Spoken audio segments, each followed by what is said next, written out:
পশ্চিমবঙ্গের জেলাগুলিতে বজ্রবিদ্যুৎ সহ বৃষ্টিপাতের সম্ভাবনা রয়েছে, সাথে দমকা হাওয়া কোথাও কোথাও।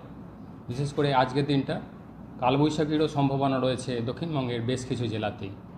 দমকা হাওয়ার স্পিড কোথাও কোথাও 60 থেকে 80 কিলোমিটার প্রতি ঘন্টায় থাকার সম্ভাবনা রয়েছে। বজ্রবিদ্যুতের যথেষ্ট তীব্রতা থাকার সম্ভাবনা থাকছে আগামী দুদিন, অর্থাৎ 10 থেকে 11 তারিখ। বজ্রপাতের সতর্কতা থাকছে, বজ্রপাতের তীব্রতা থাকার সম্ভাবনা রয়েছে। বৃষ্টিপাত মাঝারি ধরনের থাকার সম্ভাবনা রয়েছে বিভিন্ন জায়গাতেই। দু এক জায়গায় ভারী বৃষ্টির সম্ভাবনা রয়েছে 11 তারিখে। পূর্ব বর্ধমান, বাঁকুড়া এই জেলাগুলো দু এক জায়গায় ভারী বৃষ্টির সম্ভাবনা থাকছে। অন্যান্য জেলাগুলোয় মাঝারি ধরনের বা কোথাও কোথাও হালকা বৃষ্টির সম্ভাবনা রয়েছে। তারপর পরবর্তী দুদিন, অর্থাৎ 12 থেকে 13 তারিখ হালকা থেকে মাঝারি ধরনের বৃষ্টিপাতের সম্ভাবনা থাকবে এবং দু এক জায়গায় বজ্রবিদ্যুতের সম্ভাবনা থাকবে। তীব্রতা বেশি থাকবে 10 থেকে 11-র মধ্যে। দু এক জায়গায় কালবৈশাখীর সম্ভাবনা থাকবে, দমকা হাওয়া এবং বজ্রপাতের সতর্কতা রয়েছে।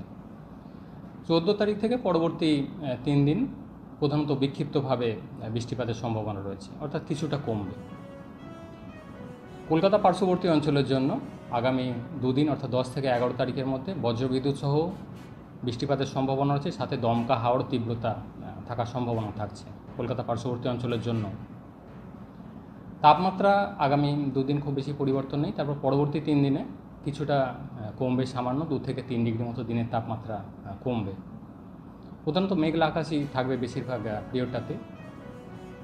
উত্তরবঙ্গের জন্য বৃষ্টিপাত বেশি থাকবে উত্তরের জেলাগুলো, অর্থাৎ দার্জিলিং, কালিম্পং, জলপাইগুড়ি, কোচবিহার, আলিপুরদুয়ার এই জেলাগুলোয় আগামী 5 দিন দু এক জায়গায় ভারী বৃষ্টিরও সম্ভাবনা রয়েছে। 10 থেকে 11 তারিখের মধ্যে দু এক জায়গায় ভারী থেকে অতি ভারী বৃষ্টির সতর্কতা রয়েছে জলপাইগুড়ি, আলিপুরদুয়ার এই জেলাগুলো। অন্যান্য জেলাগুলো যেমন মালদা, 2 দিনাজপুরে প্রধানত হালকা থেকে মাঝারি ধরনের বৃষ্টিপাত এবং বজ্রবিদ্যুতের সম্ভাবনা রয়েছে। মালদা এবং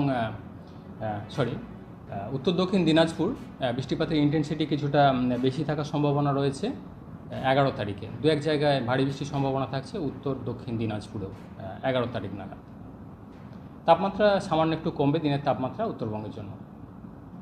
বর্ষা বর্তমানে উত্তরবঙ্গে অলরেডি প্রবেশ করেছে, বিশেষ করে উত্তরবঙ্গের উত্তরের জেলাগুলো বর্ষা প্রবেশ করে গেছে। আগামী 3-4 দিনের মধ্যে আরও কিছুটা পোর্শন উত্তরবঙ্গে এবং দক্ষিণবঙ্গের কিছুটা প্রান্তে বর্ষা প্রবেশ করার সম্ভাবনা রয়েছে আগামী 3 থেকে 4 দিনের মধ্যে।